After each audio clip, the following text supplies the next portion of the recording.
लेकिन पुलिस ने तानाशाही रवैया अपनाते हुए जलियांवाला बाग बना दिया। शाम को होते होते हमारे खाना पानी रोक लिया। मुख्य विषय एक ही है, राजस्थान में दशकों से तबादलों की राह देख रहे शिक्षकों के ट्रांसफर हो, जो भी बिना पॉलिसी हो। टीएसपी क्षेत्र में नौकरी कर रहे शिक्षकों का उनके गृह जिले में समायोजन हो।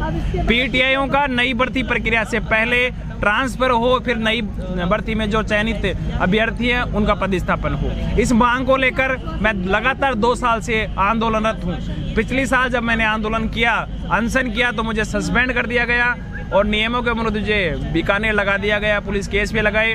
लेकिन हम लड़े, झुके नहीं।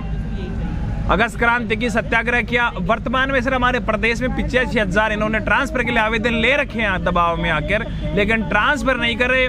अब इस 11 दिसंबर को हमने जयपुर में प्रेस वार्ता करके संयुक्त शिक्षक मोर्चा, किसान मोर्चा की तर्ज पे, चूंकि किसान भी हमारे साथ में हैं, उनकी तर्ज पे एक मोर्चा बनाया और राहुल गांधी जी से सवाई माधोपुर में मुलाकात करने के बाद में प्रदेश के 27 जिलों में तबादला आमंत्रण यात्रा निकाली। कार्ड बांटे, शादी ब्याह के जैसे शिक्षकों को बुलाया। 27 तारीख को जयपुर में बड़ा प्रोटेस्ट था, बहुत ही शानदार था। हजारों की संख्या में शिक्षक साथी आए, लेकिन पुलिस ने तानाशाही रवैया अपनाते हुए जलियांवाला बाग बना दिया। शाम को होते होते हमारे खाना पानी रोक लिया, लाठियां चार्ज की। हमारी लगभग 100 से ज्यादा महिलाओं को उन्होंने पुलिस की गाड़ी में बैठाकर 150-200 किलोमीटर ले जाकर रात के 1 बजे 1:30 बजे छोड़ा। उनके साथ में बहुत अमान्य व्यवहार किया, मुझे खुद को डिटेन कर लिया। 3 दिन तक उन्होंने नजरबंद रखा। उससे राजस्थान का शिक्षक पूर्णतः, जिनकी संख्या हम पूरे विभाग की जोड़े तो 8 लाख के ऊपर है, परिवारों को जोड़े तो 50 लाख साथी हैं, उनकी भावनाएं आहत हुई हैं। संपूर्ण शिक्षक समाज में आक्रोश है। जिस प्रकार से गणानंद ने कमेंट में चकनाचूर होकर चाणक्य का अपमान किया था, उसी प्रकार से राजस्थान का शिक्षा मंत्री, मुख्यमंत्री शिक्षकों का अपमान कर रहा है। अब शिक्षक समाज ने ठाना है कि तबादला तो करवाना है, और यदि जरूरत पड़ी, क्योंकि एक प्रकार से इनका खुद का कॉम्बिनेशन नहीं है। इनके प्रभारी रंधावा जी जाते हैं, कहते हैं ट्रांसफर करें, बिना पॉलिसी करें। तब शिक्षा मंत्री को मुख्यमंत्री कहते हैं, मुख्यमंत्री जी अपने विभाग में कहते हैं कि ट्रांसफर करेंगे, सहमति बन गई। दूसरे दिन स्टेटमेंट आता है शिक्षा मंत्री का पॉलिसी से करेंगे। अरे तुम्हारे कौन सी 3rd ग्रेड के लोगों ने क्या कर दिया कि उनके लिए पॉलिसी, बाकी किसी के लिए कोई पॉलिसी नहीं है। 10 को होंगे ट्रांसफर नहीं करें। मुख्यमंत्री का इतिहास है कि ट्रांसफर नहीं कर रहा। अब स्थिति एक तरफ तो कह रहे हैं कि हम ट्रांसफर करेंगे, दूसरी तरफ बैन लगा दिया। शिक्षक समाज की रीढ़ होता है, शिक्षक समाज को तैयार करता है, भविष्य को तैयार करता है, उसके हाथ में सब कुछ होता है। लेकिन अगर उसको ही फुटबॉल बना दिया जाए, जैसा आपने कहा कि एक मंत्री से दूसरे मंत्री पे उसको, अगर उसका जीवन ही सही नहीं होगा तो वो शिक्षा कैसे देगा? क्या कहना चाहेंगे सरकार को इस विषय पे? ये वो आपने जो शब्द काम में लिया फुटबॉल, वो वास्तव में सही है। चाहे बीजेपी हो चाहे कांग्रेस है, दोनों ने बेरोजगारों को और शिक्षकों को फुटबॉल बना रखा है। एक इस तरफ से आते हैं गोल करते हैं, एक इस तरफ से गोल करते हैं। एक जब गोल करते हैं, दूसरा डिफेंस की भूमिका में रहता है। आज मुझे बड़े दुर्भाग्य से कहना पड़ रहा है कि जिस समय पुलिस ने मेरे को 27 तारीख को उठाया, उस समय राजस्थान के जो बीजेपी के जो शीर्ष नेता था, उनसे मेरी वार्तालाप चल रही थी। मैं चिल्ला कर उनसे कह रहा था कि पानी पहुंचा दीजिए, हमारे को खाना पहुंचा दीजिए, हमारा ही खाना हमारे पहुंचा दीजिए, लेकिन उन्होंने हमारी एक न सुनी। आज राजस्थान के अंदर न तो सत्ता है, न पक्ष है, न विपक्ष है, केवल और केवल आंदोलनकारी हैं। और जब आंदोलन करते हैं, हमें आंदोलनजीवी कहा जाता है। जब मोदी जी के खिलाफ काले कानूनों को लेकर किसान बैठे थे, जब यही कांग्रेस के मोदी जी को तानाशाह कहते थे, इन्होंने तो तानाशाह की हदें पार कर दी। मोदी जी ने तो कम से कम खाना पानी तो नहीं रोका था। आज आप किस-किसको ज्ञापन देंगे? अभी मेरे को यहाँ के पुलिस के माध्यम से, गृह मंत्रालय से और AICC से 2 जगह से ज्ञापन को लेकर उन्होंने बुलावा आया कि ज्ञापन देने के लिए भी मैं जाऊंगा।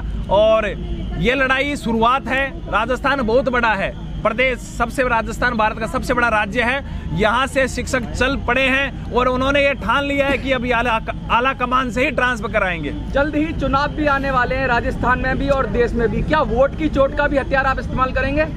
ये गहलोत जी खुद ही मानते हैं 1999 के अंदर उन्होंने करके भी दिखाया मास्टरों ने उनको, और लगातार कह रहे हैं कि कर्मचारियों के लिए कई योजनाएं भी निकाल रहे हैं, चाहे OPS जैसी है। लेकिन यदि इन्होंने ट्रांसफर नहीं किया, ग्रेड 3 का शिक्षक राजस्थान के अंदर ट्रांसफर चाहने के साथ ही एक तरह से विभाग की रीढ़ की हड्डी है। चाहे विभागीय कार्य हो, प्रशासन के कार्य हो, सरकारी कार्य हो, कोई योजनाएं हैं, जन कल्याणकारी योजनाएं हैं, उनको धरातल पर क्रियान्वयन लाने का काम केवल और केवल 3rd ग्रेड का टीचर का है। आज मैं आपको एक उदाहरण देता हूँ छोटा सा। मैं हवा महल स्कूल, सबसे पुरानी स्कूल है राजधानी जयपुर की, उसमें हेड मास्टर हूँ। मेरे को आंदोलन को रोकने के लिए 8 का स्टाफ था, 8 का 8 को डेपुटेशन कर दिया, मेरी की भी ड्यूटी लगा दी। आज मेरे स्कूल में नामांकन 200-250 का नामांकन है।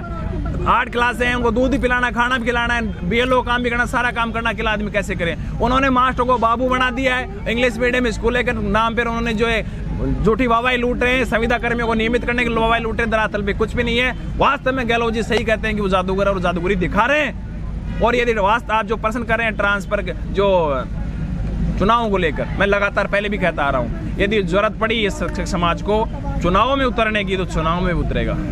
हम अभी यह 3rd ग्रेड का जो तात्कालीन मुद्दा है, इसका समाधान करवाने के बाद में राजस्थान के अंदर मैं लगभग 11-12 सूत्री मांग पत्र को लेकर शिक्षा बचाओ यात्रा निकालूंगा।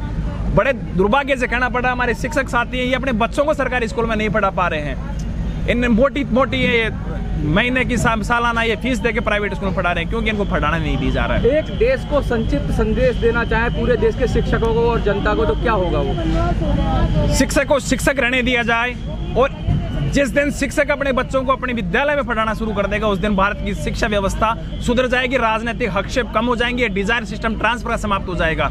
हम 14 अप्रैल से शिक्षा बचाओ यात्रा निकालेंगे, उसके बाद में राजस्थान के सारे 400 ब्लॉकों में जाएंगे। उसके बाद के अंदर राजधानी जयपुर के अंदर 5 अगस्त को, चूंकि उस दिन कश्मीर का एक तरह से धारा 317 हटी थी, उस दिन एकता दिवस के रूप में जयपुर में मनाएंगे, और शिक्षक, शिक्षार्थी, अभिभावक महाकुंभ का आयोजन करेंगे जयपुर के विद्याधर नगर स्टेडियम में। और उस दिन राजस्थान की सत्ता पर 2023 में कौन काबिज होगा, उसका फैसला ये शिक्षक समाज करेगा। बहुत बहुत शुक्रिया। सबसे